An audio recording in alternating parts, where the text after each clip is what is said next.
So it's a great privilege for me to introduce a very dear friend, Dr. Mike Chupp, onto ICMDA webinars today to talk about mentoring Christ followers in healthcare. I can think of very few people who can speak with more experience on this matter. And Mike grew up originally in Mooresville, Indiana. He was the oldest of 6 kids, big family. And as an Eisenhower Scholar, he graduated with a pre-med degree from Taylor University back in 1984. He then went on to do his medical degree as an AOA Scholar from Indiana University in 1988. And he completed then a general surgery residency at Methodist Hospital in 1993, and then joined the Southwestern Medical Clinic, a group in Southwest Michigan, which was dedicated to global healthcare missions. And it was there that he was board certified in general surgery in 1995. And then God called Mike and Pam to Kenya, where they were to serve for the next 20 years at Tenwick Hospital there. And for 19 of those years, Mike was medical director, as well as doing general surgery and orthopedic surgery as well. And Tenwick grew remarkably during Mike's tenure to a clinical staff of over 80 physicians and clinical officers and more than 700 total staff. And there were training programs for interns, for family medicine, general surgery, and orthopedics that were all developed and launched during those years.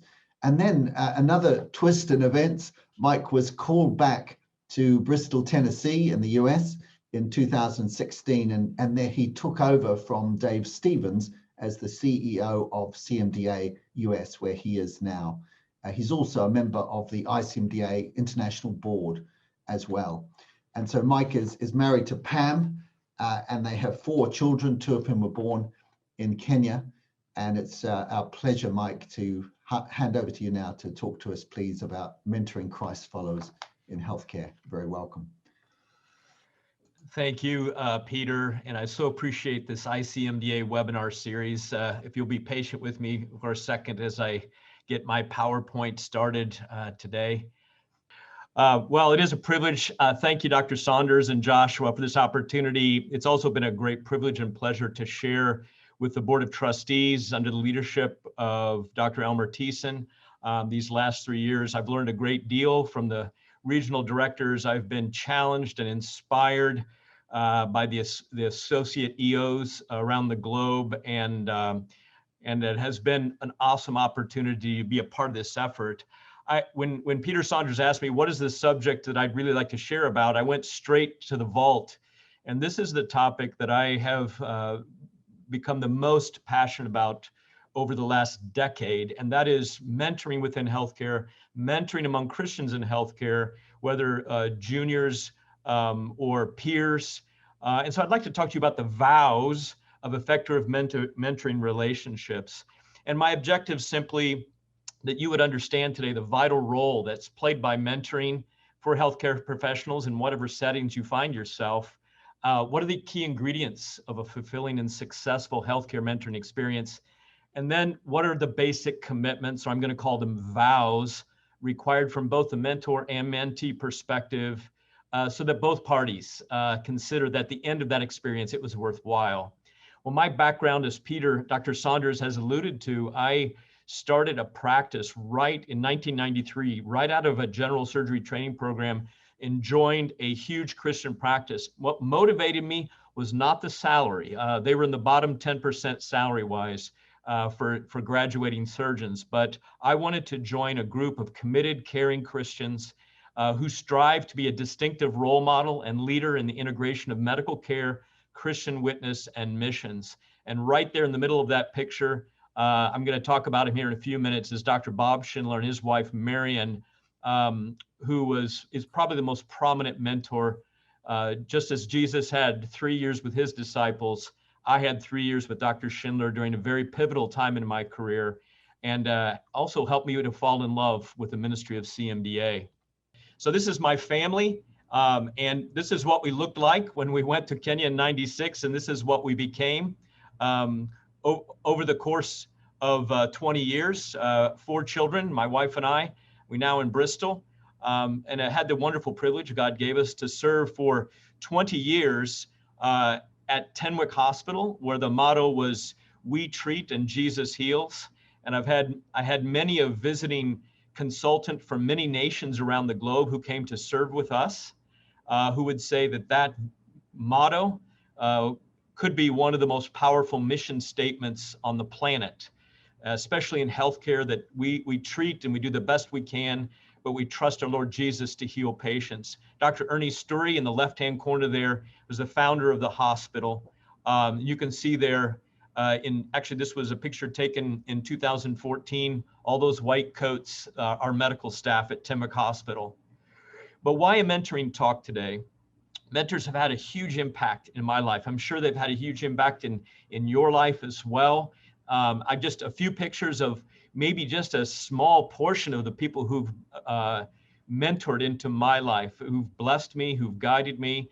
Dr. Bob Weshi, my first year as a medical missionary in Kenya, we overlapped 1 year before he retired, taught me so much. Dr. David Stevens in the upper right-hand corner, who still is my mentor today, even though he's our CEO Emeritus, continues to respectfully and carefully share with me advice and encouragement.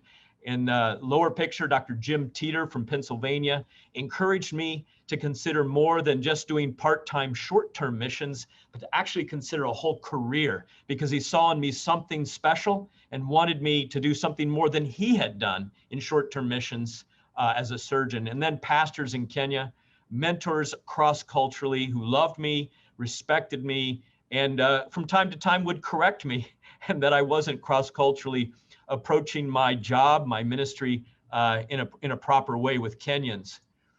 But then I said before, my chief mentor, the one who has just been inspiring to me more than any other, Dr. Bob Schindler. And Bob was a past CMDA president here in the US in the mid 80s. And then around the year 2000, Dr. Saunders, I think he was one of the last presidents before you went to a different governance model of ICMDA. He loved ICMDA, traveled around and spoke in various nations, a general surgeon, missionary, ambassador, my friend, the friend of diplomats, the friend of deans of medical colleges, a missionary in Liberia. And that picture with me was the last time he stepped foot on African soil in Nairobi for the East African ICMDA conference, in which he spoke. 9 months later, he went to be with the Lord. So he loved Africa to the end, and he loved me till the end. And there on his tombstone, the greatest privilege in the world is to serve Jesus Christ. This tombstone is 1 mile from where our clinic was, where he mentored me, where he showed me how to be a servant of Christ who loves general surgery, serves with excellence and compassion, and he showed me what competence and care really looked like for 3 years. Well, it also matters to me because my mission, World Gospel Mission, decided to develop a curriculum, a missionary discipleship mentor curriculum with a mentor book. And my wife and I were in the first group in 2007 early to go through this training in a small group. And then over the next 9 or 10 years to mentor many couples and singles who came to Timbuk Hospital and were mentored by us. And we learned a lot during those years, but we also saw how impactful it was for the longevity of those new missionaries to formally link with us, my wife and I, Pam, as a mentor. And then even to this day, how much I value mentoring. Dr. Dan Schaefer is the president of World Gospel Mission, and he and I have our quarterly mentoring appointment tomorrow morning. And we're going to talk about issues that I ask questions about. I put the agenda together for Dr. Schaefer, and he's been walking with me as I have become, for the first time in my life, the chief executive of an organization. Well, my life's verse, ministry verse, is from 2 Timothy chapter 1, verses 6 and 7. And in 2015, the Holy Spirit put upon my heart to develop this ministry logo from 2 Timothy 1, 6 and 7, entitled Fanning the Flame. And the 3 M's of my ministry have become mentoring, mobilizing, and motivating. And I thought it would be in a context like this picture at Timbuk Hospital, with a group of mentees and colleagues, residents, interns from East Africa, one from Madagascar here, Sudan, and then several Kenyans. But God had other plans. And it was about this time, just after coming up with this ministry logo, that God called me through David Stevens back in leadership to CMDA in the United States. But I just look back over those years in which we trained surgical residents under the Pan-African Academy of Christian Surgeons. These pictures are of my residents, and every one of them now has graduated and moved on. Some of them are program directors in Christian mission hospitals, training other African residents and mentoring them.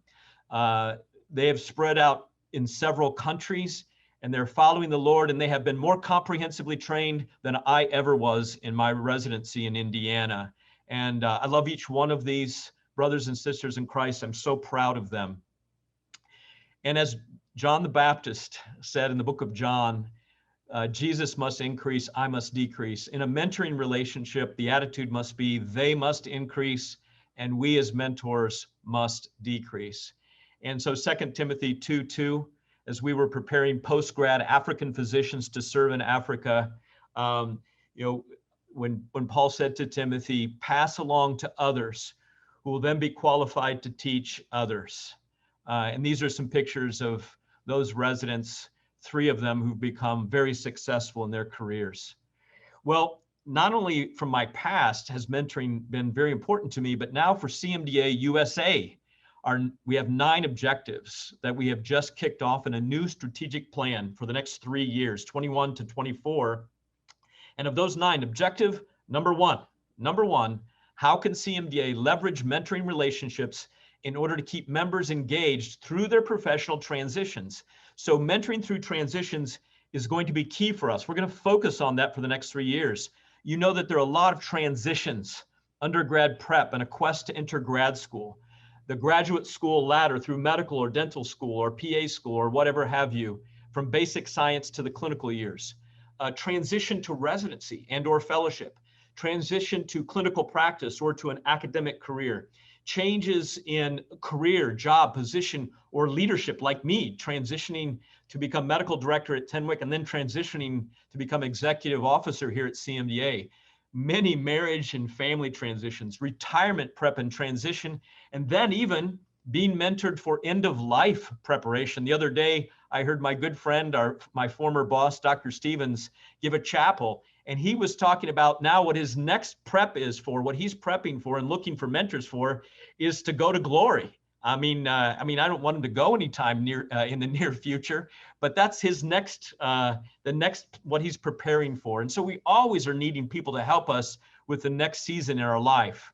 So here's Dr. Dave Stevens and Dr. Gene Rudd. Gene said to me, Mike, every serious follower of Christ needs a Paul, a Timothy, and a Barnabas in their life. So I want to ask each one of you, wherever you are during the day or evening or night, is it true for you right now that you have a Paul? Who is a Paul or the Paul in your life, like Paul to Timothy? Who are the Timothys or the Tabithas or the Teresas or the Tinas that you are mentoring, discipling right now in your life? And then whom has God placed in your life as a Barnabas? I've been told even yesterday a number of times, Mike, the transition of leadership at CMDA US has been remarkable. It's amazing. There's not been a dip in donor support and involvement and engagement. And I have to look at these 2 men and say, I didn't have just one Paul in my life. I had 2 simultaneous who prepared me for this leadership role at CMDA USA. So who or what is a mentor? Of course, this is from Baylor University in Texas, US. Their guidelines: a loyal friend, confidant, and advisor, a teacher, a guide, a coach, you heard Peter say earlier, role model. A mentor is entrusted with care and education of others. They have knowledge and expertise to nurture another person of some ability to go further. Mentor is willing to give what he or she knows with no expectation of reciprocation or remuneration. That doesn't mean that there isn't reciprocity, but there's not this expectation that at the end of the day, you've got to give me something, mentee. And then a mentor represents accomplishment, knowledge, skill, and virtue that we as mentees respect. Well, a book written by Jeff Haanen, who I have a weekly podcast here in the US called Cmda Matters. And he came onto my podcast. He wrote a book, An Uncommon Guide to Retirement, Finding God's Purpose for the Next Season of Your Life. And he has a whole chapter on mentoring, and he asks this question: what makes for effective mentor and mentee relationships? And he says, both sides have to add value to each other or it never works out. So reciprocity is the key. Reciprocity in a relationship is key for the success of a mentoring relationship. Now, I want to talk briefly about something that I'm calling Cameo Mentoring, or maybe drive-through mentoring. And I'll say it's a minor part that is played by a prominent performer in a single short scene of a mentee's life. And I will say that this right now, in my current position at CMDA, is probably the most common experience that I have. A student or a resident or a peer, a junior consultant reaches out to me. Maybe they're interested in medical missions for their future. Maybe they're interested in surgery, general surgery, and they want to integrate their faith and practice. And they reach out to me and say, hey, can we meet? Coffee, by Zoom for a meeting. Maybe we'll go out and play disc golf together once. And so my suggestions are, in these experiences that are one-offs for a short period of time, that you listen and ask questions about their story. Don't dominate the discussion. It would be good to suggest resources and training that they might pursue. You might, in the long run, introduce them to someone who's local to them, who may even have greater impact in their life over time. And then finally, of course, pray with them and keep the door open for future such opportunities. You know, I don't want to downplay this, because one of the most significant cameos I ever had was with Dr. Ernie Sturry, who started Timmock Hospital. And I still remember the 10-minute walk I had with him one day as a medical student.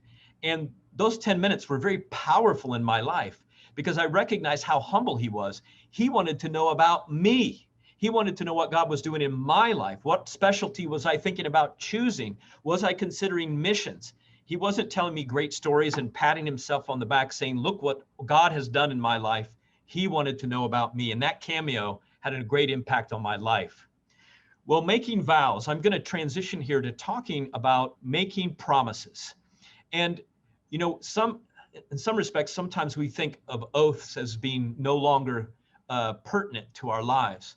But God makes oaths as well. It says in Hebrews 6, verses 16 to 18, now when people take an oath, they call on someone greater than themselves to hold them to it. And without any question, that oath is binding. God also bound himself with an oath so that those who receive the promise could be perfectly sure that he would never change his mind. So God has given both his promise and his oath. Well, I want to talk about now transition to the vows of effective mentoring relationships. The vows or oaths of effective mentoring relationships. And I'm going to use the vowels of the English language, A, E, I, O, U, and sometimes Y. And I want to point out that the font I have used in the word vowels for the EL is different. And that's because I want you to remember, those of you who are much more, probably like Dr. Saunders, who are Hebrew scholars more than me, that the Hebrew EL is the main and first word that we come across in the Old Testament for God. You remember the name for God, El Shaddai, or Elohim. El Shaddai meaning God, El, Almighty, Shaddai. So I recognize with an international audience that in Chinese, I appreciate Hungder today in Chinese, and also we have a Russian interpreter, that this won't be perfect, but they assured me as I got started that they could pull this off. So basically making a vow using vowels, a vow before EL, before L, a vow before God, A, E, I, O, U, and sometimes Y. So I'm using some basic alphabet blocks, and the kind of blocks when I was 3 years old, my parents let me play with, and as I got older, I could learn the alphabet. And I'm using this basic alphabet blocks to reinforce that what I'm going to share today is not rocket science. It is not advanced principles. They are basic principles. And yet I have seen them over and over again in the lives of busy healthcare professionals, consultants and residents and students, that these basic principles are often set aside for a busy being under Satan's yoke, someone told me, a busy life, and not being able to commit themselves to these vows. Now, I'm going to tell you briefly about one of my own attendings when I was a surgical resident. He was one of the favorite consultants at my residency. His name was Dr. Gil Herod. He was a thoracic surgeon. And the reason he was so popular is because he loved residents and he let us start operating right from our first year. I mean, by the time, but 2 weeks in my first year residency, I was doing thoracotomies. I was dissecting down to the hilum of the lung. And then, of course, he would jump in and start taking over when we got to the pulmonary vein and artery. But he let us do so much. I rotated through his service the second year, and I began to notice something about Dr. Herod, that, you know, these patients were often needing to have cardiac clearance, to have a heart evaluation by a cardiologist, so we could take the patient to the operating room. And he always called the same cardiologist for these consults. And one day I got up the courage to say, Dr. Herod, you do know that Dr. Gary, whom you use, is not exactly the top cardiologist in the hospital. I mean, he's okay, but I noticed like he scribbles this little note on the chart, and he's kind of fast and busy, and I've watched him talk to patients. He's not even that great in talking to your patients. No offense, but it's just, I'm wondering why you always use him. And he said, Mike, have you heard about the 3 A's of success when you are a consultant? I said, no, I've not. Tell me. He said, the 3 A's. The 3 A's are availability, affability, and ability. And he said, the importance is in that order: availability, affability, and ability. Now, Dr. Gary has the ability. He may not be the best in the hospital, but I'm going to tell you something. Whenever I call or I page him to come see one of our patients, within 1 to 2 hours, he is there at that patient bedside. He sees the patient, he writes a note, he writes any orders, and he clears them for surgery. I can depend upon him over these last 5 or 6 years. So his availability is very important, and it's the most important to me. So the vow with A, I will be available and affirming as long as God keeps the door open in this relationship. As I've looked over the literature on mentoring within healthcare, the 2 other A's are affable. You heard that from Dr. Herod. Affability, or kindness and gregariousness and willingness to be good with people in your relationships. Or another A, altruistic. So the relationship needs to go in the direction that is best for the mentee, not the mentor. Behind affirmation is a mutual respect for each other's time, effort, and qualifications. The mentee shows gratitude for the investment of the mentor. My wonderful mentor, Bob Schindler, called me nearly every evening during my first month in surgical practice with him and his group to find out how I was doing and to tell me something affirming about my work that day or week, something that he had heard from maybe a nurse or another doctor or staff, or that he had seen me do. He wanted me to know that he approved of me, and he wanted to affirm the good things I was doing. And I'll tell you that one of the darkest evenings of my life, when a patient's son threatened to take my life, and I had to go in hiding in the hospital because of this ex-Marine with a gun was coming to kill me, Dr. Schindler was there for me on my phone and praying with me and encouraging me until the police could find that man and stop him before he came to shoot me. It's too long of a story, I won't tell you, but Bob was always available to me. The second vow is E. Again, making a vow, a promise before God, EL. I will share my experiences and expectations with complete transparency. So when asked about what helped most in studies that are in the literature about the mentoring relationship, mentees often describe hearing about mentor failures and how they dealt with their failures, with their mistakes. So this vow is, I will share my experiences, and that means all of my experiences. And Jeff Hainan in his book says that, frankly, if mentees are honest, they would rather hear about how we dealt with difficult times and struggles, tests that we failed, The mentor has expectations of the mentee, but so does the mentee of the mentor. And of course, the mentee has to respect that are boundaries that are in the mentor's life.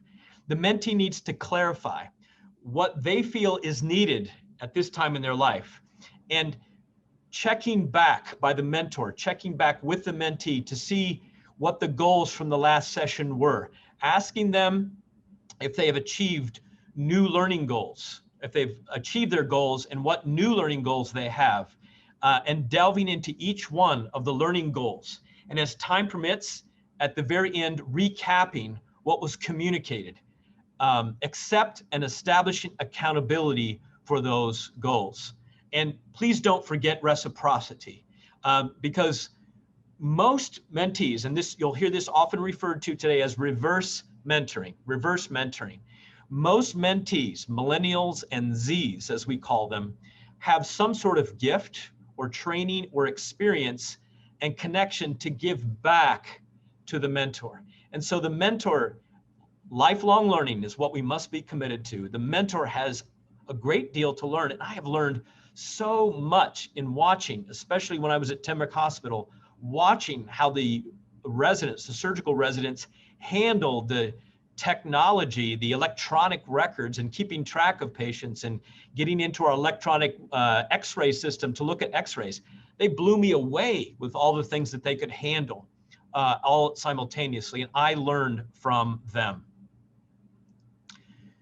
So a study from 2013 from one medical center in Toronto and another in San Francisco. You'll see here 4 times this summary of someone in a survey.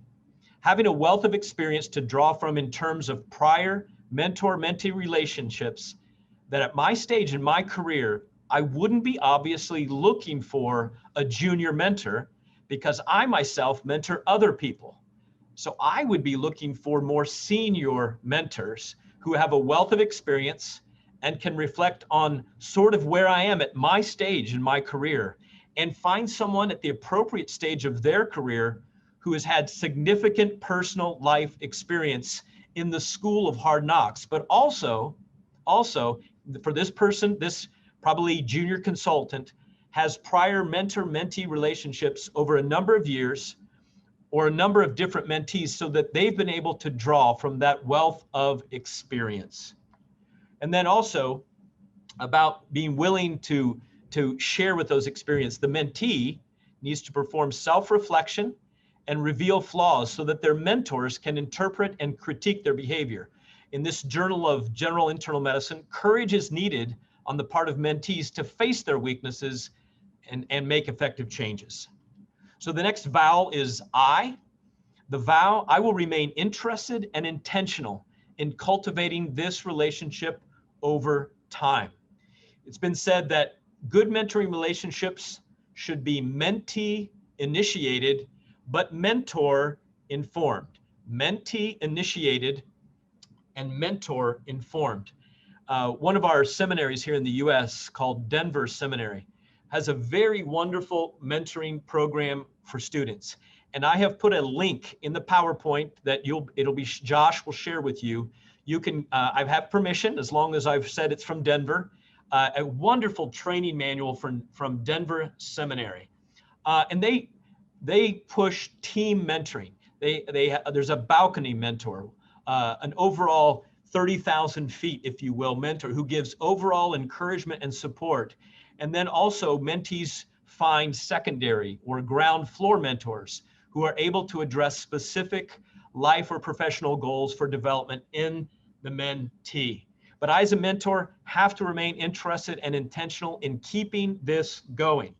And who is responsible? As I said, mentee initiated the relationship, but both must be equally intentional. So this is called the 4 stages of a mentoring relationship life cycle, this image. The mentee initiating, but then cultivation needs to come from both of the parties involved in this relationship. You know, a longtime friend of mine who is a gyne urology consultant back at my alma mater, Indiana, told me, he said, you know, Mike, Indiana gives out mentoring assignments to faculty and to students. But you want to know, It is actually the organic relationships that develop within CMDA that everyone agrees are the thriving and successful relationships. So why is that? Organic. It's because mentees, students, are noticing faculty that they respect and admire, and they go to those and say, would you mind being my mentor? As opposed to being assigned to someone they didn't know. And so these organic relationships initiated by mentees, and me, I initiated my relationship with Dr. Schaefer at World Gospel Mission. I knew he's about 10 years older than me. He's been leading that organization for 8 or 9 years. I knew he had a lot to share with me. And when I go to him, I initiate, ask the questions, and he responds. The next vow is O. The vow, I will welcome observation of my life, work, and ministry whenever possible, and foster openness in communications between us. Observation. Now, I know so many exceptions to this because there are many relationships, especially within ICMDA, across Zoom or Skype or phone that work. But as John Maxwell, who's a leadership guru over the last 4 decades here in the US, says, that there is the law of the picture, that people are more likely to imitate what they see us doing rather than what they see us saying. See us doing rather than what they hear us saying. And in the openness part of this vow, from the mentee perspective, mentees must be open to criticism, challenge, and accountability. Eagerness to learn with humility. And humility goes both ways. We submit to one another, the Bible says, out of reverence for Christ. Chuck Swindoll says that there's a high privilege of being a mentor. A mentor is someone who has earned the right to become a trusted counselor, a personal coach and guide, who plays a significant role in shaping another's life. Heroes live at a distance. Mentors live up close and personal, providing hands-on guidance and correction and affirmation in face-to-face encounters. Mentors are chosen based upon observation. A life well lived allows us the privilege of positively impacting another life. And then one of our state directors here in the US, Dr. Bill Geiger, said, one of my mentors once said, people will learn more about the grace of our loving God by watching you handle suffering and adversity than success and prosperity. And just think about that, he said, in light of the pandemic. And then finally, the vows of you and sometimes why. You and sometimes why. And what are the vows? I, as a mentor or mentee, will be upfront and sometimes asking why, or what, or who, or where, or how. And I'm going to quickly go through this because my time is running out. But basically, if you look through all the mentoring literature, the thousands upon thousands of articles, the surveys, being a good listener is what's critical. Mentees evaluate mentors, number one, on the basis of, did they hear me? Did they hear me in the struggles I'm facing? Did they hear me and understand the goals that I have? And just to talk briefly about mentoring and coaching, there is a difference, but this is a Venn diagram. There's also overlap between advising as a mentor and asking as a coach. And just contrast, coaching is task-oriented. Mentoring tends to be more relationship-oriented. Coaching is short-term. Mentoring tends to be more long-term. Coaching is performance-driven. Mentoring is development-driven. Now, I completed my first coaching course in March this year, so I'd never been through the formal course intro, and I found that coaching is a powerful, very powerful tool, especially within mentoring, but it does require training because as consultants, as doctors, we're always advising people and telling them what we think, whereas a coach asks good questions. As I close, I want to talk briefly about a very important principle that trust, confidentiality, as I've read through many, many articles about mentoring within healthcare, at the core of all these relationships, at the core is bilateral, bidirectional trust. And I developed a concept in a talk that I call second chair leadership, called the trust cycle. And I think it is just as valid for mentoring relationships. Solomon said in Proverbs 3, and 4, let love and faithfulness never leave you. Bind them around your neck. Write them on the tablet of your heart. Then you will win favor and a good name in the sight of God and men. And I made it mentors and mentees. And this is not the Krebs cycle. This is the trust cycle. And input is not carbohydrates, but love and faithfulness to a relationship. And with love and faithfulness, Solomon said, out comes trust. And from that trust over time comes loyalty to one another. And the product is not ATP, but the product is advanced trust product, the ability to trust one another. And that over and over again, over time, love and faithfulness. And you know, the shortest psalm in the Bible, Psalm 117, I read it this morning. It was the psalm of the day. Praise the Lord, all you nations. Praise him, all you people of the earth. For his unfailing love for us is powerful. The Lord's faithfulness endures forever. Praise the Lord. At the core of it all, God says, I'm loving and I'm faithful, and that's the way I want you to be in your relationships with me and with others. So I've got some resources. I'm not going to go through all of these because of time, but I believe that Joshua will make this PowerPoint available. There's some hyperlinks here. There's a friend and I, we use this 20-question mentoring guide for students. Even though it's for students, another orthopedic surgeon who's in his 50s and I find those 20 questions have been so helpful to us on a regular basis. We have coaching resources here on our website at Cmda, medicalmissions.com. You can search for mentor, lots of articles, a couple of books. And then I would suggest the book of 2 Timothy. I don't think there's any better handbook or manual on mentoring than the book of 2 Timothy. And then I mentioned the Denver Seminary training and mentoring guide with a hyperlink there. Excellent guide, about a 30-page resource for students and mentors. Excellent theological perspective on mentoring that's in that guidebook. And I want to thank you so much, Dr. Saunders and Josh, for this opportunity to share with you today. And I'm sorry I had to go so fast. And please, I apologize for the rough start at the beginning.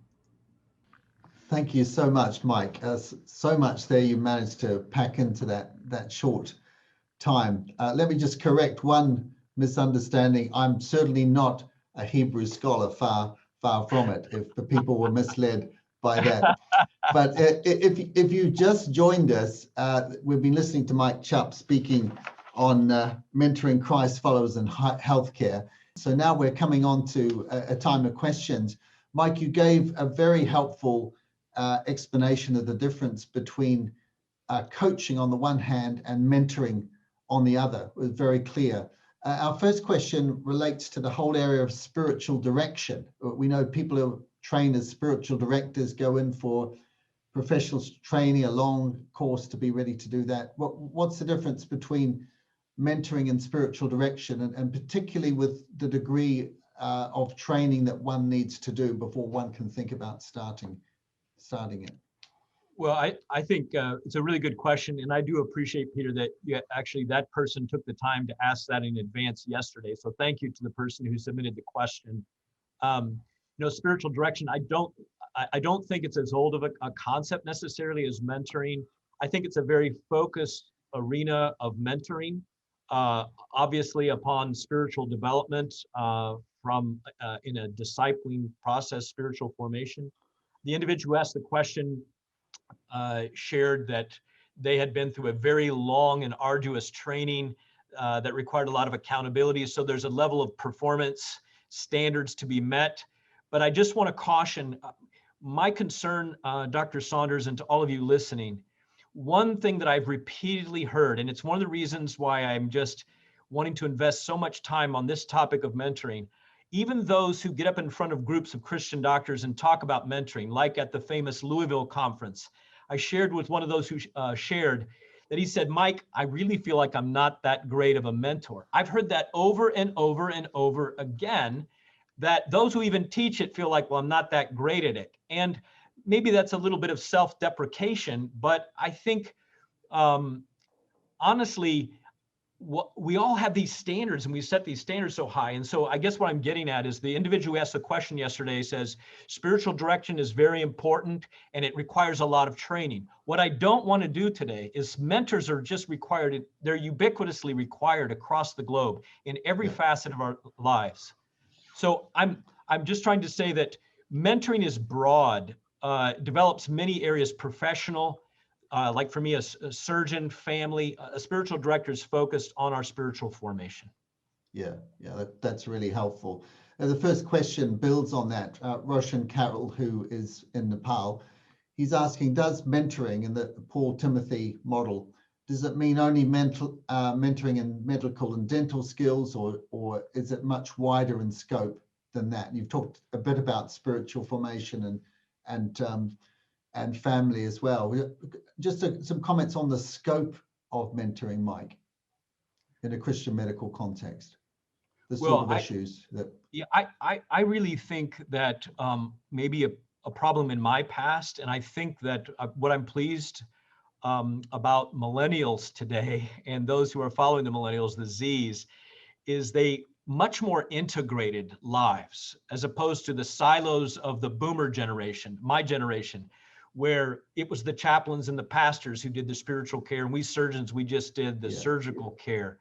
But I think the breadth of mentoring and what we saw at Tenmark Hospital in the PACS program is we spent time doing spiritual formation and mentoring one-on-one and one-on small group for these highly skilled and talented young surgeons. We also showed them how to do whole person care. So the breadth, it can be any aspect of the lives of the mentee. They may choose us though, as I mentioned, they may choose us because of a particular area of expertise we have. And we need to be sensitive to what that vow, that expectations, that we will pay attention to their expectation for us and what area of their life that we're going to mentor them. Yeah. Now, Mike, you've had loads of experience over many years, particularly 20 years in Kenya in a big mission hospital. What were the things that were most helpful to you in helping you to grow and develop as a mentor? I think certainly having good mentors myself who picking and choosing from the good things that mentors had done in my life and choosing those really helpful things. Not every mentor is willing to expose themselves to the ways that they've tripped and fallen, but I'd say learning from those who've gone ahead was helpful. The resources that I talked about, the course that I went through over the course of a weekend with my mission, World Gospel Mission, on how to effectively mentor those who are learning how to do ministry cross-culturally. And I think having an accountability group, a small group with other mentors who are learning how to become better mentors, so you share your successes and failures as mentors with one another, is helpful. So in our own surgical faculty at Tenwick, we had many conversations, sometimes formal, sometimes informal, about what was working with me as an American mentoring a Kenyan resident learning surgery, what was getting through, what was not getting through. Great, some great pointers there. I was interested in your comment about the mentoring relationship being initiated by the mentee as opposed to the mentor, and how people select mentors. Now, I'm sure there are lots of people listening here, I know there are, who are at quite an early stage in their careers and would have been thinking, wow, I would love to have someone like Bob Schindler in my life. How should a young doctor or student go about looking for a mentor, particularly when it might be quite frightening to approach someone who's much more senior and further on in the Christian life, and you feel all a bit overwhelmed by it? Yeah. Any advice you can give there? Yeah, let me just, because I don't have the time, but let me just point to you to that last resource on the slide of resources. The Denver Theological Seminary resource, that link has a whole section on how seminary students, how they go about respectfully going to some senior professor of theology, and to several bullet points on, we know you're going to be anxious about this, we know this is difficult, but here's some things to keep in mind in how to approach a very successful, highly respected mentor.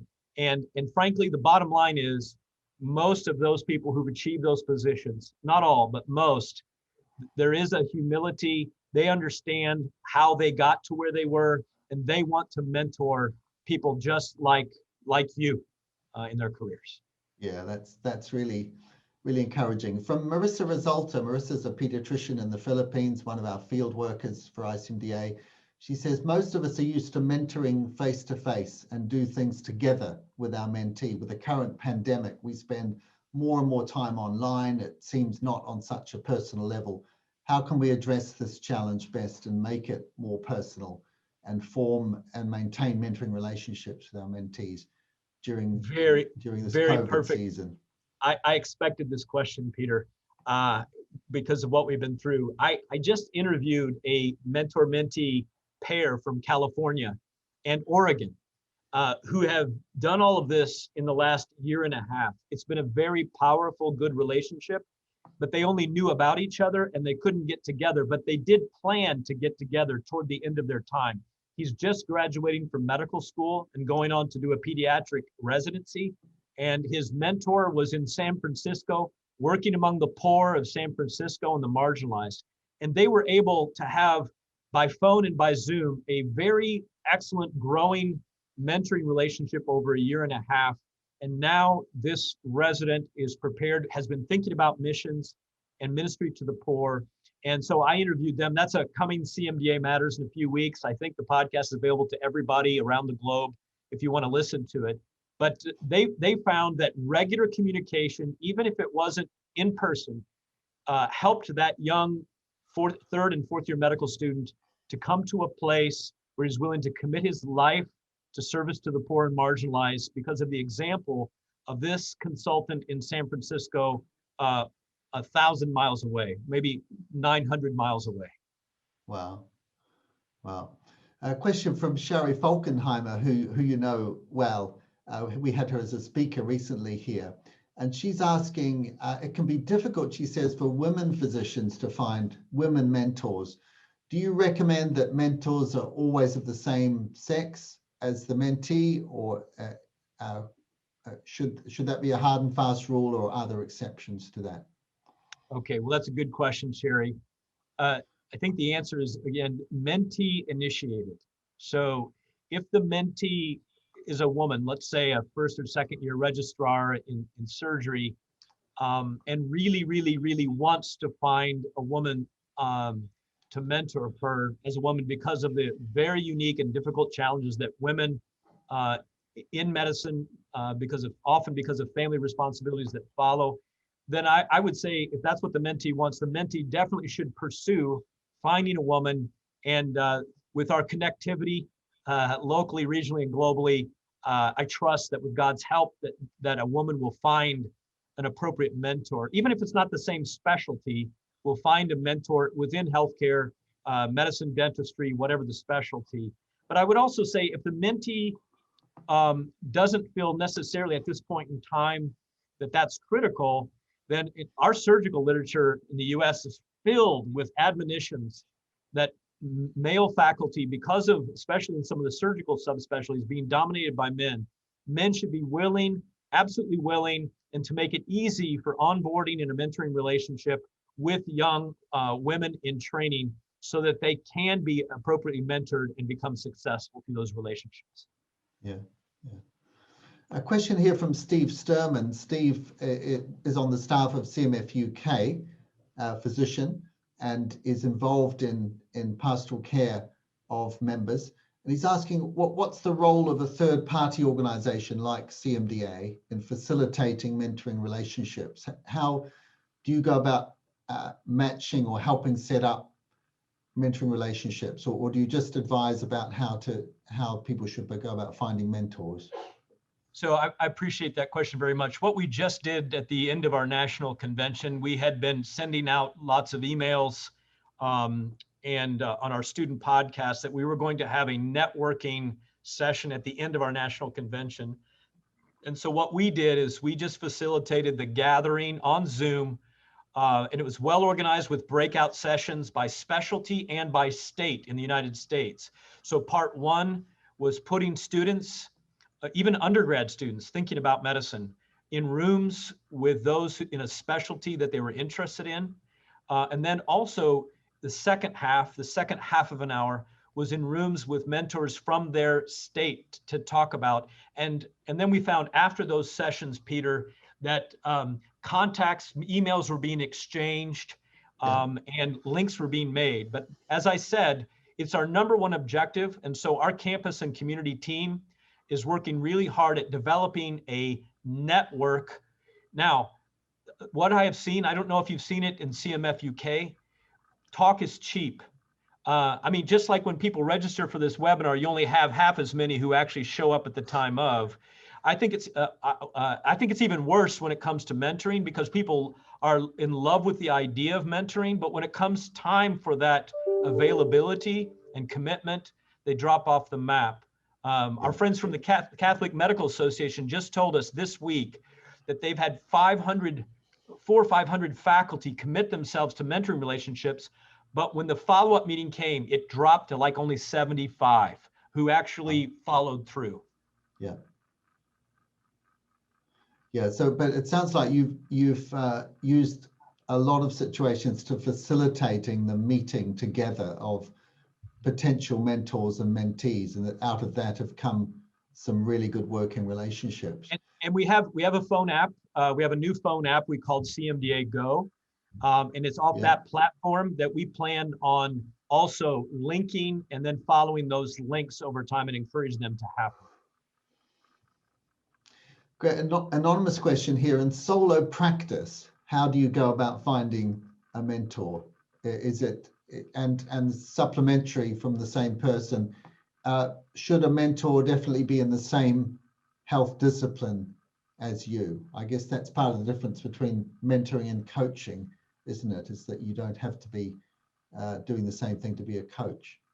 Yeah, that's a good point. I mean, and there's coach approach mentoring, and it is a skill to be gained and learned. And I'm really glad to see that more professional coaching associations are out there, even within healthcare, to help us learn how to coach.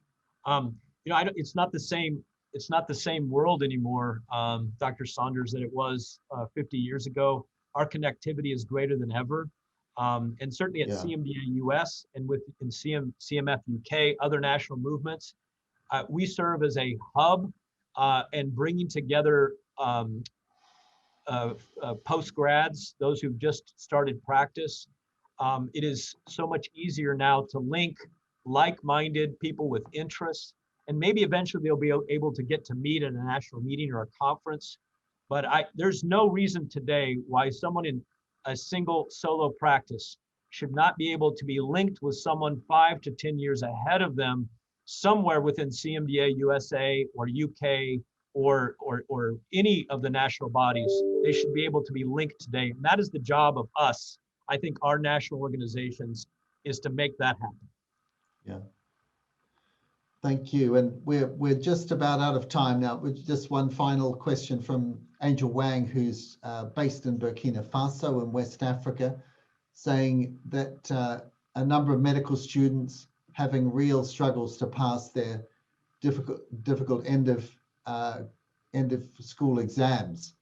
And you talked about the different stages and how important it was to be there as a mentor at those points of transition. So just some words of how do we encourage those who are students and not quite there yet, have got these hurdles to cross and may be tempted to be giving up really when they're just on the threshold of becoming doctors or dentists. Well, I'm glad you asked that question. I think that's one of the A's in the vows, which is the affirmation. And we say all the time that one of the most basic principles of health, of caring for the patient, is caring for the patient. And I think that what we have going for us in the body of Christ is that we have our Lord Jesus' divine agape love that motivates us, and that care motivates us to speak into and help those mentees who are going through struggles. I have one of the 3 mentees at different stages that I'm currently mentoring in my life. He and his wife did not match. They were trying to couples match together, one in OB and one in surgery, and they did not match 6 weeks ago. And so, because I love this couple dearly and they care about their marriage, they weren't willing to be matched in different regions and cities.